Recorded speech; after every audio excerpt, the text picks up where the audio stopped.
waktu yang mencoba budik damber, budidaya ikan lele di dalam ember. Ya, lagi rame ya. Ya, lagi rame waktu itu. Dan ternyata setelah panen sangat menyenangkan gitu ternyata memelihara lele ini. Dan oleh suami saya, Pak Wan Edria, dia bangunkan kolam-kolam dengan saluran pemasukan dan saluran pengeluaran yang tidak membikin airnya kocar-kacir kemana-mana, ditata rapi sehingga sekarang sudah ada 7 kolam. 7 kolam ini kalau kita isi semua bisa sampai 15.000 ekor benih lele gitu dengan ember. Terus kenapa kok milih ikan lele gitu loh? Awalnya memang saya berpikir lele ini daya survival rate-nya itu, kemampuan hidupnya itu tinggi. Paling matinya 20% maksimal. Kemudian kedua, masa pemeliharaannya pendek, 3 bulan itu sudah bisa panen, 3 bulan sampai 3,5 bulan. Dan yang paling penting itu pemasaran, Mbak Ida. Mudah ya awalnya saya taruh aja titip-titip di warung, tapi ternyata ada tukang pecel lele yang tahu. Sampai sekarang pada minta, saya malah kewalahan melayaninya, belum panen udah pada minta. Jadi pemasarannya itu juga bagus. Dijual berapa per kilonya? Per kilonya itu 18.000. Enggak ada ininya. Per kilonya itu 18.000. Kita itu kalau di pasaran berapa kalau di pasaran? Kalau di pasar itu 22-23.000. Oh gitu. Kalau saya 18.000 harga di sini. Iya. Itu biaya produksi tiap kilo itu 12, jadi kita masih bisa untung bersih 6.000 lah per kilo. Per kilo ya? Iya. Itu udah dikurangi pakan, dikurangi sudah dikurangi. Karyawan kan juga saya pakai untuk mengelola air, 3 hari sekali kita bersihkan gitu. Terus ini kan kalau ikan lele orang-orang bilang katanya bau ya? Ya. Gimana? Ini kan kita di tengah pemukiman ya? Iya. Jadi tapi gini, kok di sini kayaknya saya nggak nyium ada bau ya? Nah kuncinya gini, kita sambil jalan-jalan ya sambil jalan.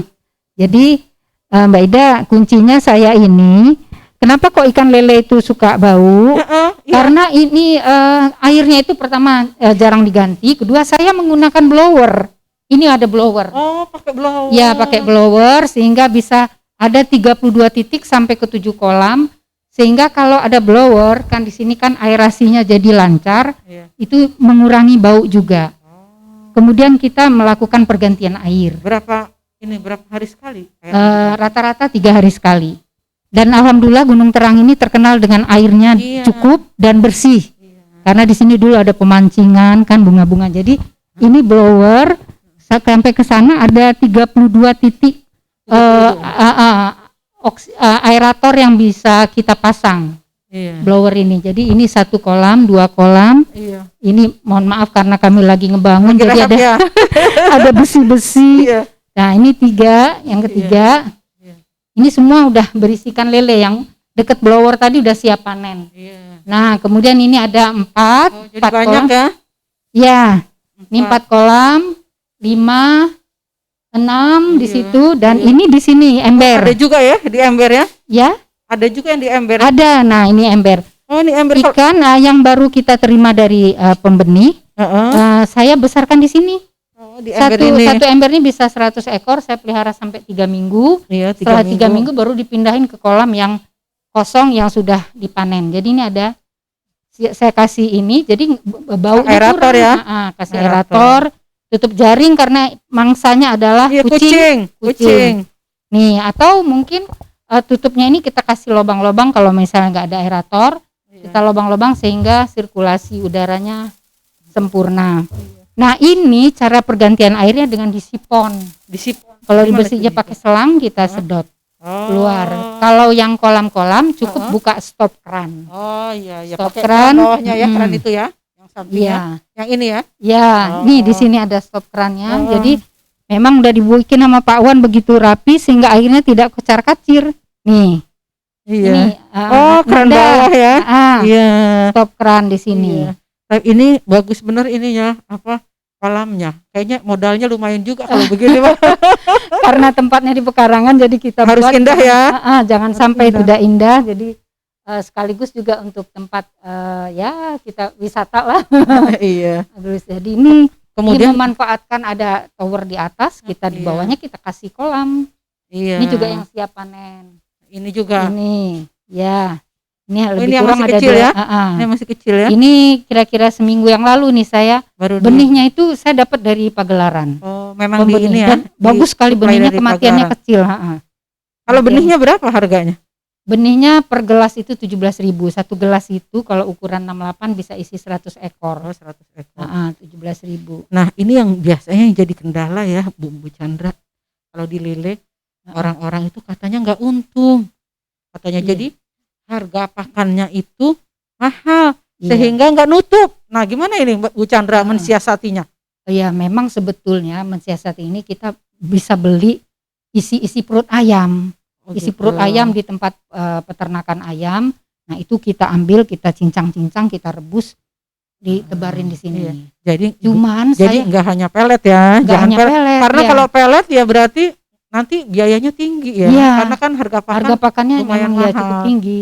Tapi kalau kita memelihara dalam jumlah banyak seperti itu masih ketutup. Masih ketutup kalau jumlah banyak. Iya, soalnya.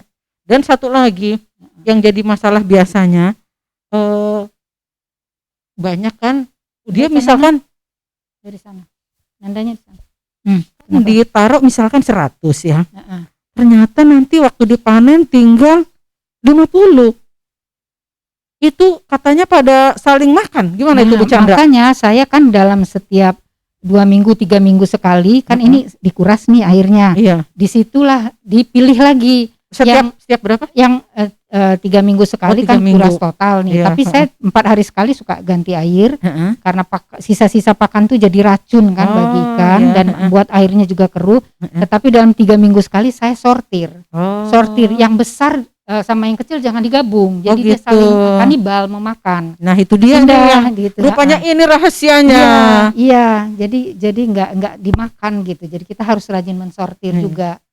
Kira-kira tingkat kematiannya berapa Bu Chandra? Misalkan dari 1.000 ya. Misalkan dari 1.000 itu saya pernah paling apesnya 20%, 200 ekor yang mati. Yang mati 200 sampai 300 atau 30%. Itu masih lumayan tapi ini semenjak saya dapat benih dari pagelaran, sedikit sekali yang mati. Kematiannya bagus itu daya tahan hidup. Berarti terus jenisnya apa, ada macam-macam jenis? Macam-macam memang, ada lele sangkuriang, ada lele dumbo, macam-macam. Ada juga yang namanya sangkuriang ya. Saya baru tahu juga. Kalau lele dumbo tuh yang bagaimana lele dumbo? Hitam, ini kayak seperti ini nih. Hitam nih lele dumbo. Kemudian ini yang beli memang tukang pecel lele aja semua? Ya. Sebenarnya warung-warung sini juga sering minta, cuman saya karena mereka cuma permintaan banyak tapi kita belum sampai memenuhi ya. Belum. Berarti pasarnya masih terbuka lebar. Masih terbuka. Jadi ini peluang bener ini, bapak-bapak dan ibu-ibu ini. Ini peluang walaupun di Karangan ternyata Bu Chandra bisa juga ini mengusahakan kolam yang banyak, ada 8 ya. Ada 8 dan bisa menanam 15.000 ekor. Nah, kalau 1.000 aja 6.000 600.000 ya bisa sekitar 9 juta. Alhamdulillah. Dari halaman Karangan ini ya kita bisa 9 juta. Alhamdulillah. Berarti benar-benar saya juga panen setelah pensiun pengen juga nih kalau begini.